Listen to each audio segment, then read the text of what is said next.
নমস্কার বন্ধুরা, দফাদার kitchen with village ফুডে আমার সকল বন্ধুদেরকে আমি স্বাগত জানাই। আজকে রেসিপি নিয়ে আবারও আপনাদের সামনে চলে এসেছি। তো আজকে রেসিপিতে রেখেছি একদম সম্পূর্ণ ভিন্ন একটি রেসিপি।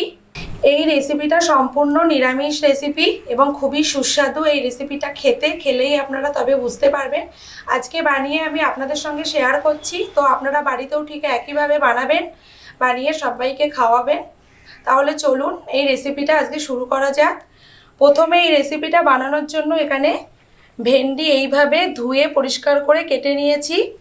ভেন্ডিটা আগে গোটা ধুয়ে রেখেছিলাম, তো জল ঝেড়ে তারপরে এইভাবে প্রথম দিকটা আর পেছনের দিকটা কেটে ফেলে দিয়ে এইভাবে সুন্দরভাবে কেটে নিয়েছি। তো এবার এই রেসিপিটা বানানোর জন্য এখানে আমি নিয়ে নিয়েছি হলুদ, নুন, আদা বাটা, জিরে বাটা, মরিচ বাটা, শুকনো লঙ্কা বাটা, গোটা জিরে ফোড়নের জন্য নিয়েছি। আর একটা নারকেল, পুরো একটা নারকেল এখানে আমি কুড়ে হাফ বাটা করে নিয়েছি। এখানে আমি নারকেলটা শিলে বেটেছি, হাফ বাটা করে নিয়েছি। আর এখানে নিয়েছি 30 গ্রাম মতো পোস্ত, শিলে ফেলে বেটে জলের মধ্যে মিক্সড করে রেখে দিয়েছি। এগুলো হলেই আমার এই রেসিপিটা বানানো হয়ে যাবে। তাহলে চলুন রেসিপিটা বানানোর দিকে যাওয়া যাক। প্রথমে গরম কড়াইতে পরিমাণ মতো সাদা তেল দিয়ে দেব।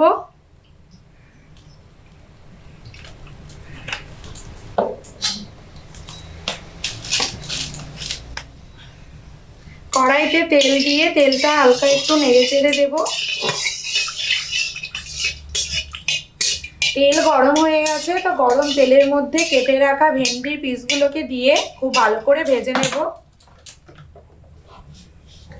ভেন্ডিগুলোকে তেলের মধ্যে ছেড়ে দিচ্ছি।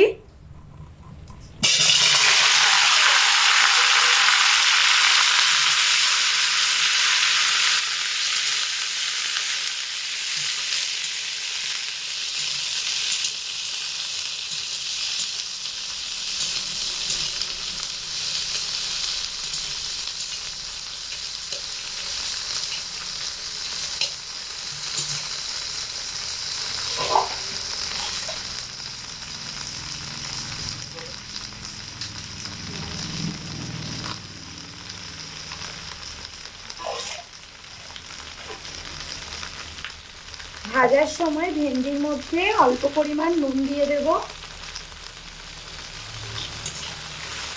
ভেন্ডি ভাজার সময় কিন্তু খেয়াল রাখতে হবে মিডিয়াম আঁচে ভেন্ডিটা ভাজতে হবে।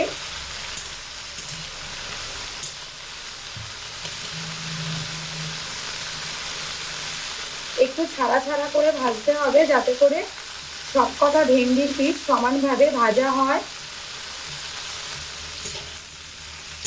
বন্ধুরা, এরকমভাবে মাঝে মধ্যে নেড়ে চেড়ে দিয়ে ভেন্ডিগুলোকে মোটামুটি 4 মিনিট সময় ধরে খুব ভালো করে ভেজে নিয়েছি।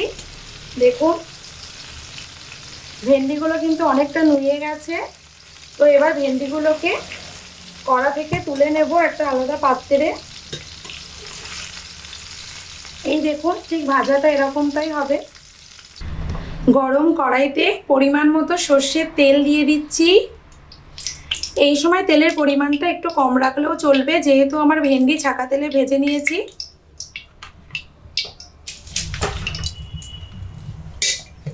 তেল খুব ভালো করে গরম হয়ে গেছে, তো গরম তেলের মধ্যে আমি এখানে ফোড়নে দিয়ে দিচ্ছি গোটা জিরে আর দুটো গোটা শুকনো লঙ্কা। দিয়ে দেব আদা বাটা, জিরে বাটা, শুকনো লঙ্কা বাটা আর মরিচ বাটা, স্বাদ মতো নুন, পরিমাণ মতো হলুদ গুঁড়ো।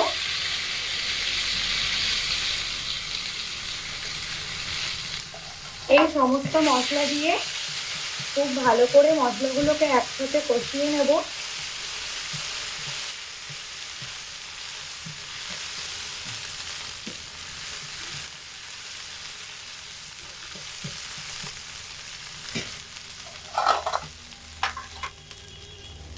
মশলা কষানো হয়ে গেছে, তো এবার এর মধ্যে ভেজে রাখা ভেন্ডিগুলোকে দিয়ে দিচ্ছি।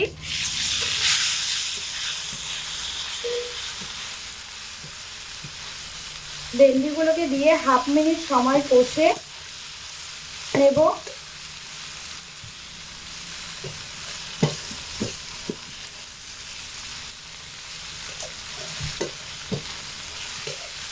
ভেন্ডিগুলোকে 1/2 মিনিট সময় মশলার সাথে কষানো হয়ে গেছে। তো এবার এর মধ্যে যে আদবাটা করে রেখেছিলাম নারকেল কোড়া, সেটা আমি এর মধ্যে দিয়ে দিচ্ছি।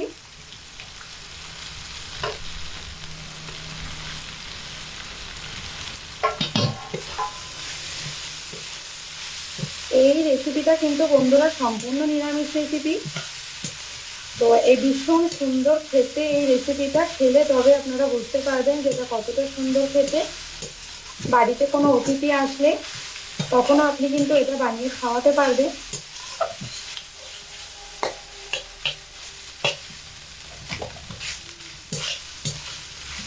তো সমস্ত মশলা দিয়ে, নারকেল বাটা দিয়ে ঢ্যাঁড়সগুলো খুব ভালো মতো কষিয়ে নিয়েছি। মোটামুটি 1 থেকে 1.5 মিনিট সময় ধরে। খুব বেশিক্ষণ কষালে কিন্তু এটা হবে না। এবার আমি এর মধ্যে পোস্ত বাটার যে জলটা রেখেছিলাম সেটা দিয়ে দেব। এই যে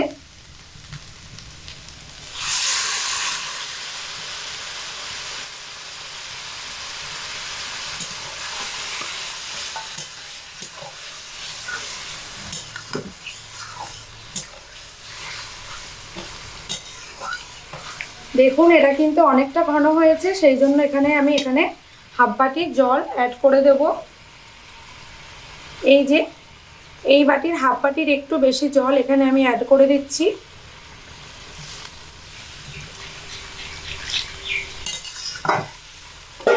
দেখুন এই রেসিপিটার ঝোলটা কিন্তু আমি এরকম ঘনত্বের করছি, খুব বেশি হালকা ভালো লাগবে না। এটা বেশ মাখো মাখো ব্যাপারটা হলে সেটাই কিন্তু এটা খেতে খুব ভালো লাগবে। এবার উনুনের আঁচটা কিন্তু বাড়িয়ে দিতে হবে।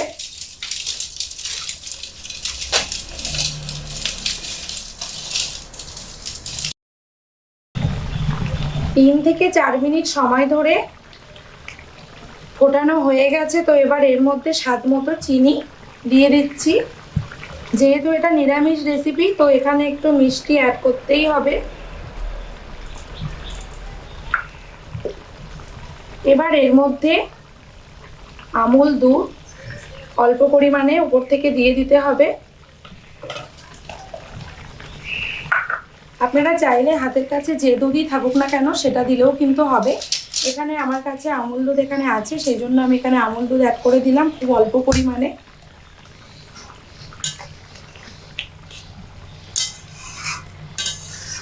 ফোটানোর সময় ঢাকা দেওয়ার কোনো প্রয়োজন নেই, এভাবে আগলা রেখেই ফোটালেই হবে।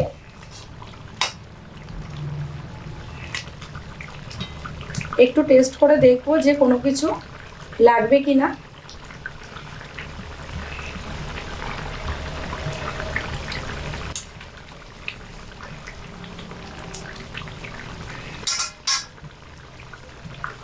সামান্য একটু মিষ্টি লাগবে, তো আমি সেটা এর মধ্যে দিয়ে দিচ্ছি।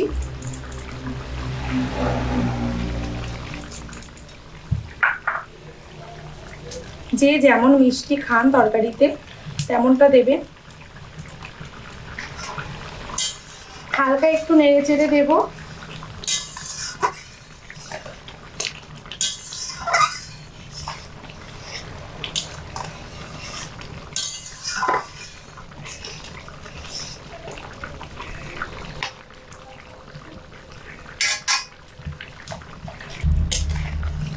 চিনি আর দুধ দিয়ে আরও 3 থেকে 4 মিনিট সময় ধরে রেসিপিটা ফুটিয়ে নিয়েছি। তো এবার দেখুন ঝোলটা কিন্তু অনেকটা ঘন হয়ে এসেছে। তো আমি এবার এটাকে উনান থেকে নামিয়ে নেব। তাহলে বন্ধুরা আজকের রেসিপিটা কেমন লাগলো অবশ্যই আমাকে কমেন্ট করে জানাবেন। আজকের মতো রেসিপির ভিডিও এই পর্যন্তই। পরবর্তী ভিডিও নিয়ে আবারও আপনাদের সামনে আসবো। ততক্ষণ আপনারা ভালো থাকবেন, সুস্থ থাকবেন। ধন্যবাদ।